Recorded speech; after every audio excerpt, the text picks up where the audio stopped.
इस ईद में तो अपने पति को कुर्ता पजामा सिलवा कर दूंगी। अरे मेरा तो मूत भी आ रहा है, इस बार खड़े होकर मूत को देखती हूँ। अरे तो क्या सिलवागी इसे, इस बार मैं ही सिलवा लू कुर्ता पजामा। ले लंगड़ा कुर्ता पजामा सिलता। आजा नाप दे। इसा कुर्ते को थोड़ा ढीला सिलिए। क्यों? ईद बाद जिम करूंगी, बॉडी बनाऊंगी। ठीक है, इतना ठीक है। हाँ ठीक है। नीचे सलवार लेगी कच्चा? कच्चा? तो कच्चा पहन के सारे में घूमो तो शर्म नहीं आती? अरे मेरा बस चले, मैं तो इसे भी काट के फेंक दूं, मुझे जब भी शर्म ना आवे।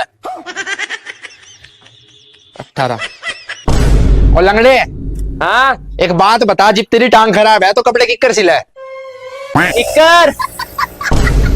चल ठीक है, मैं इतने एक दिन पहले होंगी कुर्ता पजामा लेने। यो क्या सिला तन्ने? अरे मैं कह रहा तो इसे पहन के देखिए एक बार, अच्छा लगेगा। अच्छा लगेगा। हाँ।